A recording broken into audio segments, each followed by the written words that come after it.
웨스트민스터 신앙고백서의 내용들을 우리가 함께 살펴가게 될 것입니다. 여러분이 받으신 그 교환의 내용들 간단하게 좀 소개를 해드리고 좀 내용에 들어가 보도록 합니다. 웨스트민스터 표준문서라고 하는 것이 있어요. 그 웨스트민스터 표준문서다 이렇게 하는 것은 대표적으로는 세 가지를 우리가 일반적으로 지칭합니다. 웨스트민스터 신앙고백서라고 하는 것, 그리고 웨스트민스터 소요리 문답과 대요리 문답, 이 세 가지를 주로 칭합니다. 이 세 가지가 다는 아니고 또 나머지 세 가지가 더 있는데, 하나는 공예배 지침서, 예배 모범이라고 하는 것이 있고요. 또 가정예배 지침서에서 가정에서 가정예배를 어떻게 할 것인가에 대한 지침서가 있습니다. 그리고 마지막으로 교회를 어떻게 정치해야 되느냐, 교회 정치에 대한 여러 규례들, 이것이 포함이 돼서 총 6가지를 다 불러서 이것을 웨스트민스터 표준 문서다 이렇게 부릅니다. 연대적으로는 상당히 오래됐어요. 17세기 중반쯤입니다. 1643년으로부터 47년까지 약 5년 정도 기간 동안 웨스트민스터, 영국에 있는 웨스트민스터에 모여서 회의를 진행해서 그 회의의 결실로 작성된 여러 문서들을 우리가 웨스트민스터 표준 문서들이다 하는데, 신앙고백서가 가장 중요한 내용들을 담고 있다면 이 신앙고백서를 조금 더 간단하게 문답의 형태로 묻고 답하는 형식으로 풀어주는 내용들이 대요리문답 그리고 소요리문답이라고 하는 게 있습니다. 대요리문답이다 하는 말은 좀 더 많고 풍부한 내용들에 대해서 묻고 대답하는 형식을 취하고 있다. 그래서 대요리문답이다. 이 요리문답이라고 하는 말 대신에 옛날에는 어떤 말도 사용했냐면 교리문답이라고도 사용했습니다. 대교리문답, 소교리문답 이렇게 사용했어요. 이 요자라는 게 중요하다라는 말을 뜻하는 말입니다. 이치를 나타내는 요리문답.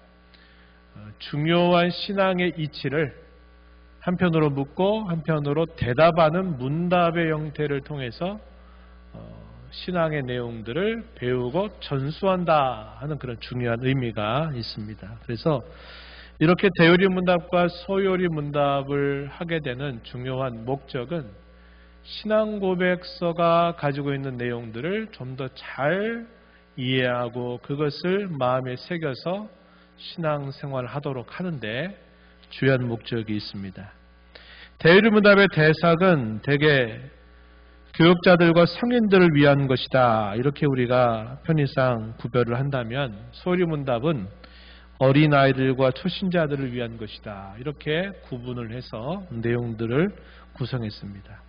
소요리 문답은 107개의 문답으로 명료하고 짧게 고백이 되어 있다면 이 대요리 문답은 196문으로 구성이 됩니다. 그러니까 훨씬 그 문답이 더 여러 가지가 포함되고, 소요리 문답은 요점만 간단하게 이렇게 묻고 답하는 거지만 대요리 문답은 묻는 내용이 좀 더 풍부하게 고백할 수 있도록 묻고 답하는 형식을 취하고 있다 하는 것입니다.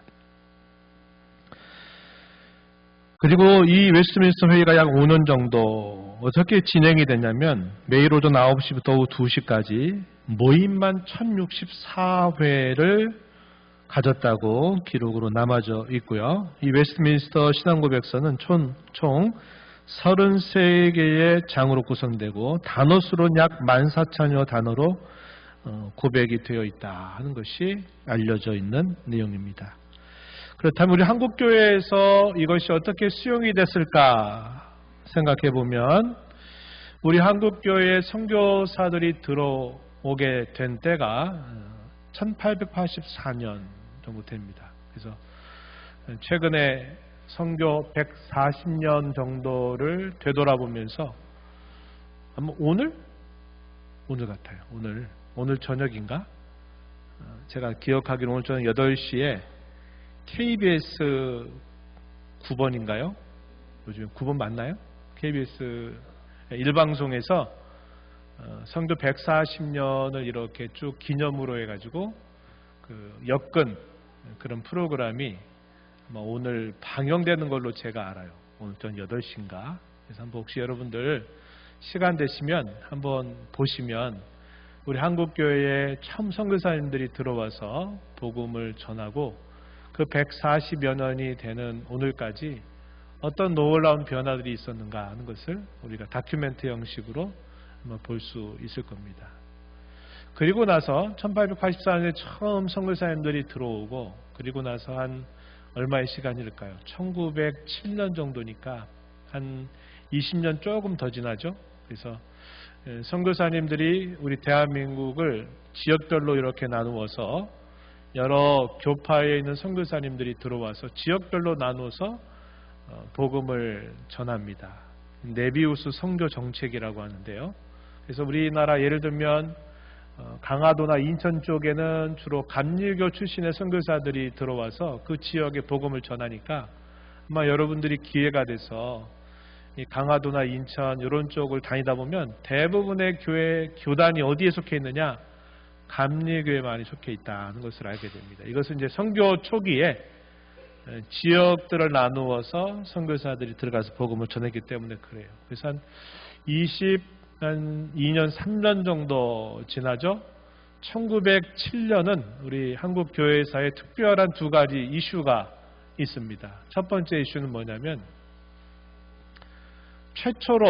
최초로 우리 한국 장로교회 선교사들이 들어와서 최초로 조직이 구성이 되는데 그때는 어떤 조직이냐면 노예 정도의 단위로 하나의 노예가 출범되는 해가 바로 1907년이었습니다.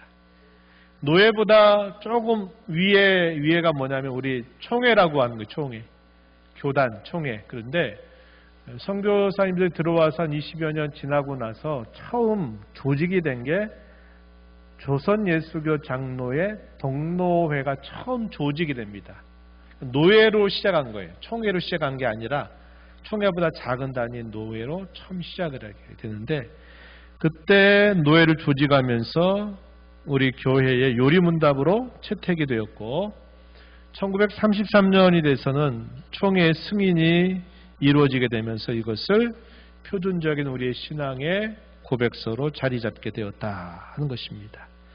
그래서 우리 한국교회 대부분의 장로교회에서는 이 웨스트민스터 표준 문서를 받아들였어요. 물론 저희가 속해 있는 우리 대신교단도 그렇고 또 합동교단 모든 장로교 교단들이 기본적으로 이런 웨스트민스터 신앙 문서들을 성경 다음으로 표준적인 우리 신앙의 문서들로 이걸 받아들이게 된 것입니다. 조금 지나왔습니다만 1907년에 또 하나의 이슈가 있었어요. 그것은 뭐냐면 평양 대붕운동이라고 하는 것이 우리 한국교회에 이루어진 일입니다. 이 평양 대붕운동이 일어나면서 복음이 급속하게 확산되는 그런 놀라운 일이 있었던 겁니다. 우리가 사도행전 2장에 보면 우리 주님께서 부활하시고 40여일이 지나고 난 다음에 주님이 내가 약속한 것이 너에게 이루어질 때까지 너희는 이곳을 떠나지 말고 열심히 기도해라 하시는 분부를 내리시고 예수님은 승천하셨고 그 분부를 받은 제자들과 예수님의 부활을 믿는 사람들이 열심히 기도하다가 오순절에 성령이 강림하시게 되면서 놀라운 일들이 일어나기 시작하죠. 급격한 부흥이 예수 그리스도의 복음과 함께 일어나는 역사가 있었습니다. 우리 한국교회 역사에 있어서도 1907년에 이런 역사가 있었다 하는 것이 중요한 이슈가 됩니다. 그래서 지금까지 말씀드렸던 말씀의 요점은 웨스트민스터 표준 문서가 아주 오래전에 작성이 되고 고백된 것이지만 오늘 우리에게 있어서 이게 성경 다음으로 우리의 신앙의 표준을 잘 제시해주고 있는 문서를 공식적으로 받아들였다 하는 겁니다. 여러분들이 이걸 언제 확인하게 되냐면 예를 들어서 처음 세례를 받게 되거나 세례를 받을 때 문답 안에 이 내용들이 들어와 있고 또 하나는 이제 임직을 받을 때 임직을 받게 될 때 역시 이 내용들을 묻고 답하게 되어 있다 하는 겁니다. 그래서 우리 이러한 때에 웨스트민스터 처음 들어온 말인데 싶은데 이것들이 다 세례를 받게 되거나 임직자들을 세우거나 목사를 안수해서 목사를 세우게 되거나 할 때 기본적으로 분명하게 묻는 문답 안에 이 내용들이 들어와 있다 하는 것입니다. 우리 이제 조만간 세워질 중직자들에게도 이 문답이 주어지게 될 겁니다. 그래서 되게 이런 문답이 있다는 걸 모르고 또 이런 내용들에 대해서 잘 알지도 못한 채 예라고 대답하면서 이렇게 하는 것이 많은데 이번 기회를 통해서 이런 것이구나 하는 것들을 여러분들이 이해하시면 도움이 되리라 여겨집니다. 이게 왜 중요할까요? 여러 가지 면에서 그 중요성을 여러분들에게 소개할 수 있겠지만 제가 세 가지로 간단하게 여러분들에게 그 중요성을 소개하자면 첫 번째는 우리가 성경의 이 넓은 진리의 세계를 안내해 주는 길라잡이 역할을 해준다는 겁니다. 성경이 굉장히 많은 내용들이 담겨 있잖아요. 그죠? 성경의 이 많은 내용들을 우리가 이해하고 찾아갈 때 어떻게 그걸 찾아가느냐 했을 때 이러한 그 요리문답이나 신앙고백서들이 길라잡이 혹은 내비게이션 같은 역할들을 해준다는 겁니다. 그래서 성경을 이해하는 데 있어서 굉장히 중요한 역할을 우리에게 준다는 거예요. 두 번째는 수많은 이단들이 교회 역사 초기부터 계속 일어났습니다. 초대교회 때부터 이단들이 일어났어요. 예수님의 부활은 가짜다. 예수님은 실제 죽으신 게 아니다. 제자들이 꾸며낸 얘기다. 이런 말도 초대교회 당시부터 퍼져 있었고 예수님은 실제로 육체를 가지고 있는 게 아니라 그것은 영적으로 있었을 뿐이다. 그래가지고 실제 존재한 게 아니라 가상적으로 존재했다. 그래가지고 그런 주장을 또 이야기했습니다. 가현설이라고 그래요. 가짜로 나타난 것처럼 보였지 실제로 있었던 게 아니다. 자, 그래서 오전 예배 때 예수님의 죽으심이나 부활은 사실이 아닌 가짜 의미를 꾸며낸 이야기가 아니라 복음서는 이것이 명백한 역사적 사실이었다는 것을 확증하고 있고 이 사실의 기초에서 그 의미가 무엇인가를 성경은 가르치고 있고 우리는 그것을 믿음으로 받아들이고 살아간다고 하는 것을 이야기한 것입니다. 수많은 이단들이 일어날 때 무슨 기준을 가지고 그것이 이단이냐 아니냐를 구별할까 할 때 오늘날 우리는 쉽게 모든 교단들이 가장 쉽게 이야기하는 것은 뭘 얘기할까요?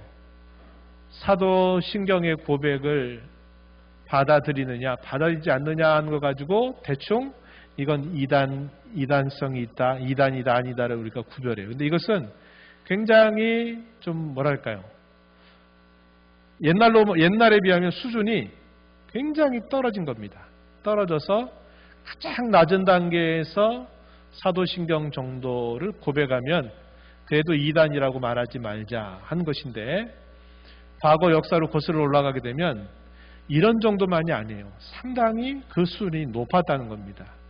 그럴 때 이런 이단들이냐 아니면 정통적인 신앙을 가지고 있느냐 할 때 이것을 구별하는 아주 중요한 구별을 우리에게 제시해 주는 역할이 있다는 겁니다. 그래서 이런 내용들을 공부하고 우리가 잘 우리 마음에 기억을 해두면 성경에 대해서 우리가 체계적으로 이해할 수 있을 뿐만 아니라 성경 가지고 엉뚱한 소리를 해대는 수많은 이단들이 뭐가 잘못됐는지를 우리가 판가름할 수 있는 이 기준선이 우리에게 분명해진다는 겁니다. 이런 두 가지 중요함이 있고 마지막에는 우리가 하나님을 경건하게 섬긴다 할 때 그 경건을 어떻게 해야 되냐 할 때 이런 내용들이 우리에게 참된 경건이 무엇인가를 제시 준다는 겁니다. 너무 과도하게 넘어가서도 안 되고 또 반대로 어떤 것에 미치지 못하는 정도가 아니라 우리가 꼭 알고 있어야 할 적당한 내용들의 그 범위를 이런 내용들을 통해서 가르쳐 주기 때문에 우리의 신앙의 경건에 있어서 아주 중요한 역할을 해준다. 이런 세 가지 정도 여러분들이 기억하시면 도움이 될 겁니다. 자, 이제 첫 번째 이야기. 몇 장으로 구성되어 있냐면 33개의 장으로 되어 있는데 제 첫 번째 장의 첫 번째 항의 내용이 어떤 내용이 있는가 한번 이제 우리가 오늘 살펴보고 마무리하려고 합니다. 한번 보세요. 이걸 어떻게 읽냐면 웨스트민스터 신앙고백서 제1장 제1항 이렇게 읽으시면 돼요. 우리 성경 할 때 마 1 .1 하면 이게 무슨 말이죠? 마태복음 1장 1절 우리가 이렇게 이해하는 것처럼 이렇게 표현할 때 웨스트민스터 신앙고백서 1장 1항이구나. 1항보다 절로 하면 더 구역하기 좋겠는데 절이라고 말하지 않고 1장, 2항, 2장, 2항 뭐 이런 식으로 해서 장항 이렇게 여러분들이 이해를 하시면 되겠어요. 자, 한번 같이 읽어볼까요? 천천히. 아니면 제가 읽어드릴까요? 자, 요 내용들이 조금은 문장으로 연결돼가지고 조금은 우리가 주의 있게 살펴봐야 되는데 같이 한번 읽어보겠습니다. 천천히 읽어볼게요. 비록 자연의 빛과 창조와 섭리의 사역들이 사람들로 변명할 수 없게 할 정도로 하나님의 선하심과 지혜와 능력을 매우 크게 나타낼지라도 그러한 것들은 구원에 이르도록 하는데 필연적인 하나님과 그분의 뜻을 아는 지식을 주기에 충분하지 않다. 그러므로 주님은 여러 시대의 다양한 방식으로 자신을 계시하시고 자기 뜻을 그렇게 자기 교회에 선포하기를 기뻐하셨다. 그리고 그 후 진리를 더욱 잘 보존하고 전파하기 위해 그리고 육신의 부패성과 사탄과 세상의 악의에 맞서서 교회를 더욱 확실하게 세우고 위로하기 위해 그 진리를 전부 기록하여 남겨두기를 기뻐하셨다. 그리고 그런 목적들 때문에 성경은 절대 필연적인 것이 되었다. 그리하여 하나님께서 자기 백성에게 계시하신 뜻을 계시하던 이전의 그 방식들은 이제 종결되었다. 문장이 길고 상당히 또 좀 생각을 하게 하는 표현들이 많기 때문에 조금은 우리에게 어려울 수 있겠습니다. 그러나 이런 부분들을 조금씩 좀 우리가 충분하게 이해 못하더라도 중요한 요점들이 어떤 의미가 있는 것들을 우리가 좀 정리해 나가면 도움이 될 것 같아요. 오늘 1장 1항의 내용을 통해서 제목을 어떻게 제시했냐면 계시와 성경이라고 제목을 붙였습니다. 계시와 성경. 계시가 뭐고 성경이 뭐냐에 대한 내용들을 우리에게 전달해 줍니다. 계시라고 하는 말 우리가 많이 사용하진 않는데 계시라고 하는 말은 감추어져 있었던 것을 펼쳐서 보여주는 것을 우리가 쉽게 계시라고 말합니다. 보따리 안에다가 어떤 선물을 포장해서 그 보따리를 특별한 날의 선물로 사람에게 건네줍니다. 그 사람이 선물을 받아서 고마운 마음을 갖고 그 선물 안에 선물이 뭔가 하는 것을 알아보기 위해서 그 보따리를 풀어보죠. 그럼 그 보따리 안에 어떤 선물이 들어있을 것입니다. 근데 그 보따리를 풀기 전에는 그 안에 뭐가 들어있는지를 알 수 없어요. 그렇죠? 계시라고 하는 게 마치 그겁니다. 보따리를 풀어서 그 안에 무엇이 있는가를 보여주는 것을 우리가 계시라고 불러요. 그러면 이러한 계시 안에는 크게 두 가지 종류의 계시가 있다는 거예요. 소위 어떤 게 있느냐? 하나님 우리 사람에게 지으실 때 무엇인가를 생각할 수 있는 지혜와 능력을 우리에게 주셨어요. 우리가 이것을 이성이다 이렇게 부를 수 있습니다.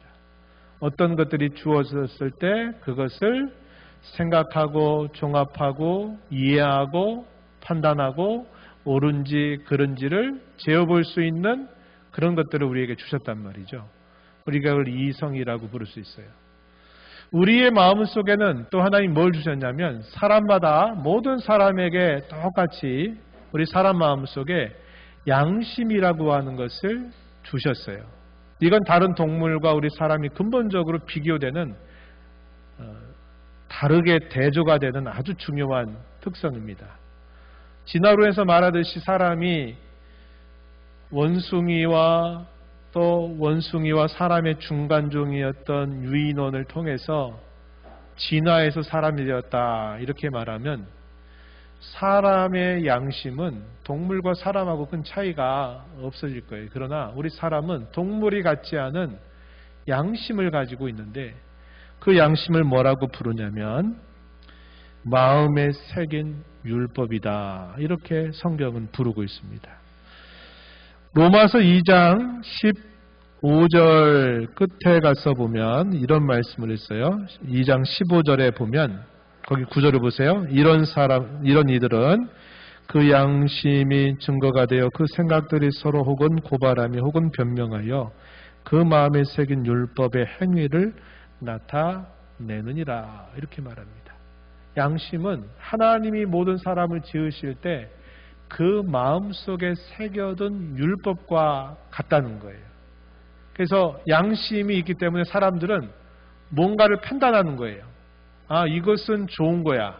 이것은 나쁜 거야. 이것은 옳은 거고 이것은 옳지 않아. 하는 것에 대한 기준을 사람이 본래적으로 가지고 있다는 겁니다. 제가 두 가지 말씀드렸어요. 하나는 우리가 무엇인가를 생각하고 이해하고 종합하고 할 수 있는 이성, 또 하나는 우리 마음속에 양심이 있어요.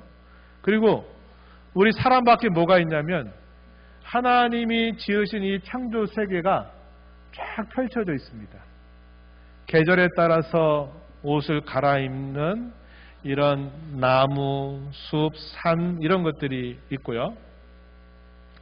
시간이 흘러가면 무엇이 또 있느냐? 사람들이 살면서 만들어내는 이 문화적인 어떤 양식이라는 게 쌓이면서 역사를 이루어간단 말이에요. 이런 것들. 우리 사람 안에 있는 이성, 우리 마음속에 있는 양심, 또 우리가 만드신 이 창조 세계 속에 보면서 그 창조 세계를 보면서 뭔가 느끼는 것들, 또 시간이 흘러가면서 역사라고 하는 게 어떻게 흘러가고 있다는 것들을 쭉 보는 걸 통해서 하나님은 자신이 계시다 하는 것을 우리에게 보여주신다는 거예요. 이것은 우리 믿는 성도들에게만 아니라 믿지 않는 모든 사람들에게 똑같이 주신 겁니다. 모든 사람에게 일반적으로 하나님이 계시다는 것을 보여주시는 방법이에요. 그래서 이걸 뭐라고 그러냐면 일반 계시다 이렇게 부릅니다. 일반 계시. 일반 계시. 그래서 우리가 산이나 웅장한 아름다움을 보게 되면 믿지 않는 사람들도 뭐라고 얘기합니까? 참 오묘하다. 야, 조물주가 계신 것 같아. 조물주가 계신 것 같아. 너무나 아름답잖아. 또 역사라고 하는 걸 보니까 제가 그런 얘기 가끔씩 하죠. 짧게 봤을 때는 악과 선이 막 뒤죽박죽되고 악이 창궐한 것 같고 선이 다 죽어간 것처럼 보이는데 시간이 이렇게 흘러가서 보니까 악한 사람들은 때가 되면 벌을 받고 정직하게 살려고 하는 사람들은 때가 되니까 인정받는 일들이 따라와요. 이건 역사가 보여주는 하나의 모습이죠. 이런 것들, 우리 사람 안에 있는 양심, 이성, 또 하나님 창조하신 세계, 또 역사의 섭리를 쭉 보게 되면 분명히 하나님이 계신 것 같아. 이런 생각을 사람들에게 알게 한다는 겁니다. 그래서 그분은 선하신고, 그분은 지혜가 있고, 그분은 능력 있는 분이라는 사실들을 사람들에게 뭔가 생각할 수 있도록 보여주시는 거예요. 우리가 이걸 일반 계시라고 합니다. 대상의 제한이 없어요. 그런데 이 일반 계시만으로도 성경은 하나님이 계시라는 것을 분명히 보여주고 있다는 겁니다. 그런데 문제는 우리 사람이 죄를 짓고 범죄하게 되면서 우리가 그 하나님을 아는 것이 아주 희미해져 버렸어요. 죄로 인해서. 그래가지고 하나님을 아는 것이 충분하지 못합니다. 우리가 그것만으로 구원을 받기에는 많이 모자라고 부족하다는 것을 알게 돼요. 그래서 하나님이 어떻게 하시냐면 우리에게 특별한 방식으로 그가 살아계시다는 것을 우리에게 보여줘요. 그래서 이걸 뭐라 그러냐면 특별 계시라고 하는 겁니다. 하나님이 자기 백성들 가운데서 몇몇에게 나타나서 말씀해 주시고 내가 너에게 이렇게 할 테니 너는 이렇게 하여라 하시는 말씀들, 하나님이 만나 주시고 말씀하신 이런 것들을 통해서 하나님은 모든 사람들이 다 각자 신이라고 믿는 그런 일반적인 하나님이 아니라 여호와라고 부르는 특별하신 분이고 유일하신 분이고 참되신 분이라고 하는 사실을 하나님이 알려주세요. 말씀을 통해서 또 특별한 어떤 사건을 통해서 보여주십니다. 그런데 이런 것들이 모든 사람에게 똑같이 주어지지는 않아요. 대상이 제한되어 있다. 그래서 이것을 뭐라고 하냐면 특별한 계시다 이렇게 말합니다. 이 특별한 계시가 필요하게 된 이유는 사람이 죄와 타락으로 부패하게 되면서 마치 지혜롭고 똑똑한 사람이 어떤 사고를 당해서 그의 지성이 흐려지고 알지 못하는 그런 치명적인 어떤 사건을 겪은 것처럼 하나님의 계심을 선명하게 알지 못한 상태가 되기 때문에 하나님은 특별하게 계시하시기를 원하셨다 하는 것입니다. 그래서 구원에 이르도록 하는데 필연적으로 하나님을 알고 그분의 뜻을 보여주시는 계시를 주셨는데 이것을 우리가 특별 계시라고 말합니다. 이 특별 계시는 어떻게 주어졌느냐? 3번으로 가서 보면요. 여러 시대의 다양한 방식으로 자신을 드러내 주셨다. 자기 뜻을 자기 교회에 선포하기를 기뻐하셨다라고 이렇게 말합니다. 여러 시대 여러 방식으로 구약시대 하나님이 자신을 나타내는 방식을 여러 시대 여러 방식으로 했다. 이렇게 표현을 해줍니다. 마지막 종말에는 마지막 때에는 예수님을 통해서 우리에게 분명히 말씀해 주셨다는 겁니다. 우리가 이것을 두고 특별한 계시다 이렇게 불러요. 그래서 이 특별한 계시 안에는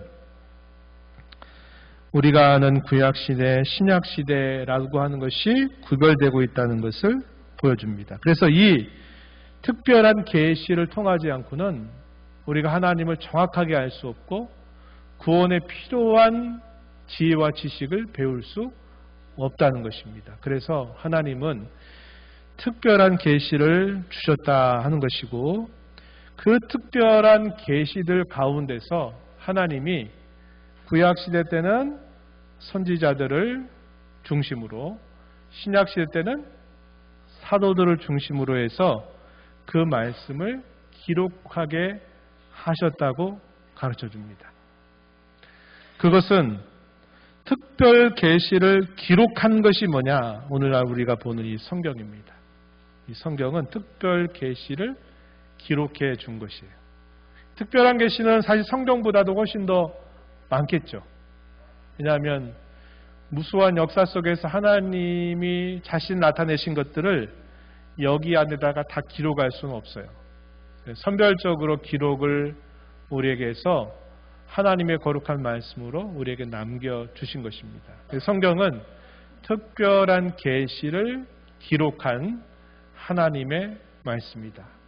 이 성경은 우리에게 구원에 이르는 지혜를 주고 이 성경을 통해서 하나님이 누구이신가를 분명히 우리에게 알게 해주신다 하는 겁니다.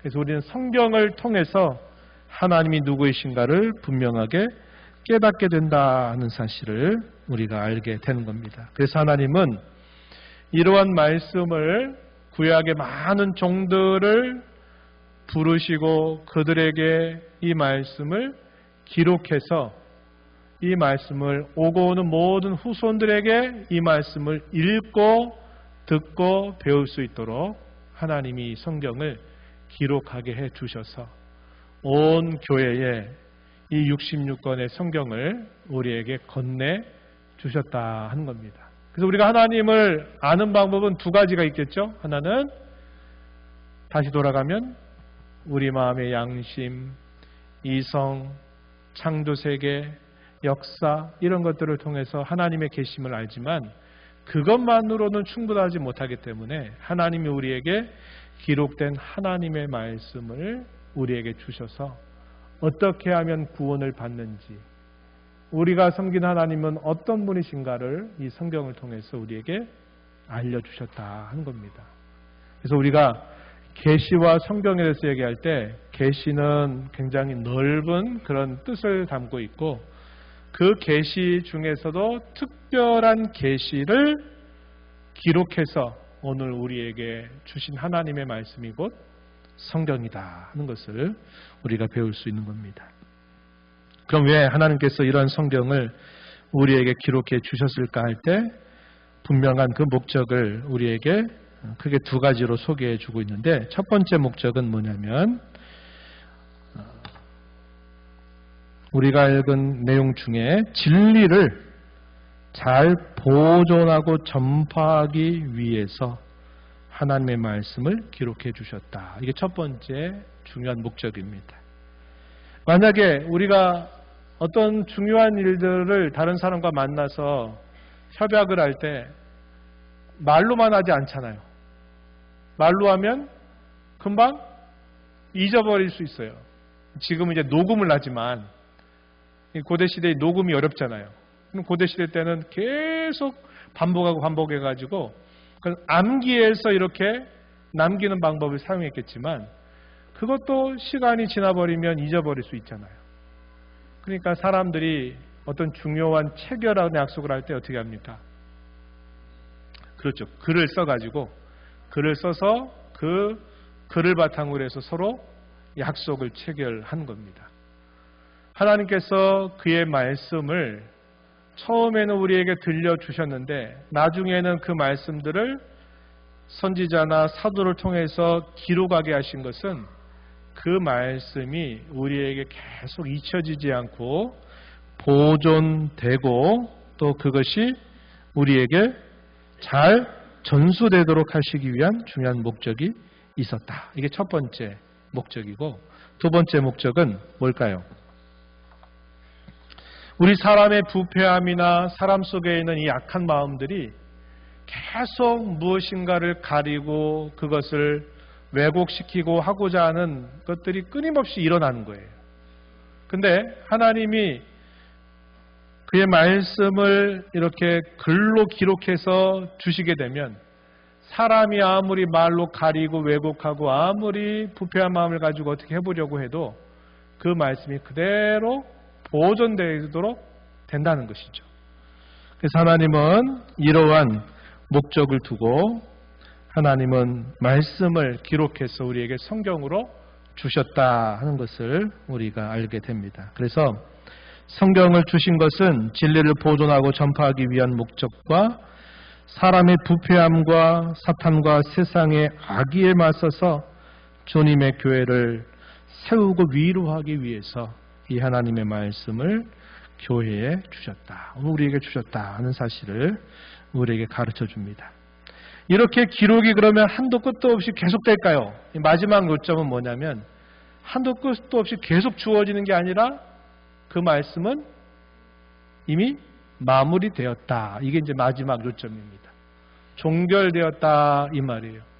하나님께서 그의 특별한 계시를 기록해 주신 성경은 지금도 계속 쓰여져야 될 가능성이 열려 있는 것이 아니라 그 말씀은 이미 사도들의 시대와 함께 그러니까 마무리가 되어서 종결되었다 하는 게 이게 마지막 요점입니다. 만약에 성경이 지금도 쓰여진다라고 말하면 우리가 이것만 들고 있으면 안 되겠죠. 그죠? 오늘날 이 교회 가운데 신사도 운동, 은사주의 운동을 주장하는 사람들이 주장하는 건 뭐냐면 계시는 지금도 계속 될 수 있다. 그리고 성령께서 계속 그 계시를 내게 들려주시기 때문에 이것도 역시 계시다. 이렇게 주장하는 사람들이 많이 일어나고 있습니다. 그런데 이 신앙고백서의 1장 1항의 마지막 요점은 모든 계시는 마무리돼서 종결되었다 하는 겁니다. 더 이상의 필요한 계시가 없다. 이것이 1장 1항의 요점이 돼요.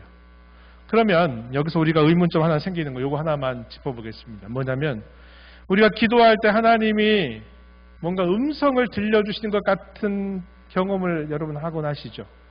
설교를 듣고 있는데 또 말씀 중에 하나님이 내게 이 말씀 하시는구나로 우리에게 들려질 때가 있어요. 내가 지금 계시를 들려주시는데요. 이렇게 우리가 생각이 쉽지만 그거는 우리가 계시라고 말하지 않고 이걸 다르게 뭐라 그러냐면 성령께서 우리를 비추어 주시는 것이다. 이렇게 말합니다. 이걸 다르게 뭐라 그러냐면 한번 따라해 보시죠. 성령의 조명. 조명. 똑같아요. 빛을 비추어 준다는 면을 조명이라고 합니다. 성령께서 이미도 기록된 하나님의 말씀을 내게 그 말씀을 어떤 부분을 깨우쳐 주셔서 나를 깨닫게 하시고 나로 알게 하시고 하나님이 내게 하시는 말씀처럼 듣도록 우리를 비춰주신다는 겁니다. 이걸 성령의 조명이라고 해요. 그래서 여러분들 이걸 좀 구별하시면 됩니다. 하나님의 말씀은 이미 완성되어서 종결되었다. 여기에 어떤 더 다른 것이 더 필요하지 않다 하는 것을 우리가 기억하고 우리가 이 말씀을 계속 읽고 듣고 묵상하고 배워야 될 이유는 이 성경의 이 말씀들을 내 상황과 내 때에 따라서 하나님이 우리에게 그것을 조명하셔서 우리로 깨닫게 하시는 일을 계속 해주셔서 내가 가야 할 길과 가지 말아야 될 길, 내가 행할 것과 행하지 말아야 할 것에 대해서 가르쳐 주신다는 겁니다. 그것을 우리가 인도함을 받기 위해서 우리는 끊임없이 성령 하나님의 도우심을 구하면서 말씀을 봐야 된다 하는 것입니다. 그래서 오늘 우리가 다룬 내용은 계시라고 하는 게 뭐고 그 계시 가운데 성경이 뭐냐 이것을 우리가 생각해 봤고 하나님이 저와 여러분에게 성경을 들려주신 것은 참 놀라운 선물이라고 하는 사실을 우리가 기억하고 우리 생에 다하도록 이 성경을 우리가 잘 읽고 이해할 뿐만 아니라 성경대로 살고 이 성경의 가르침과 교훈을 내 세대로 끝나는 것이 아니라 우리의 자녀들에게 우리의 다음 세대들에게 이 성경을 잘 가르치고 전수해지는 일을 해야 된다. 이것만이 우리에게 구원을 주는 유일한 책이기 때문에 그러하다. 이런 정도 여러분들이 이해하시면 좋겠습니다. 기도하겠습니다. 하나님 아버지, 오늘 신앙고백서 처음을 다루면서 계시와 성경에 대한 주제로 함께 살펴보았습니다. 우리 마음속에 지혜와 지식을 주실 뿐만 아니라 양심을 주시고 또 아름다운 창조 세계의 그 찬란함과 영광과 오묘함을 보게 하시고 또 역사를 통해서 결국 하나님이 살아계시다고 하는 사실들을 여러 가지로 보여주는 것만으로는 저희가 구원에 이르는 충분한 내용들을 알 수 없기 때문에 하나님은 저희들에게 성경을 통해서 구원의 길이 무엇이고 우리 하나님이 누구이신가를 아는 길을 선명하게 열어주셨음을 배웠습니다. 하나님의 말씀을 깊이 마음에 새기고 그 말씀의 안내를 받아서 저희 살아가는 모든 삶 속에 하나님의 말씀을 붙들고 의지하며 그 말씀의 인도를 따라 살아가는 저희가 되게 하시고 이 말씀에 참되게 깨우쳐 주시는 성령 하나님을 늘 의지하면서 살아가는 저희들이 되도록 하셔서 주의 진리의 말씀을 가슴에 채우고 삶에 채우고 우리의 다음의 세대들에게 이 성경을 잘 전수해 줄 줄 아는 저희들이 되도록 인도하여 주옵소서. 예수님 이름으로 기도하옵나이다. 아멘.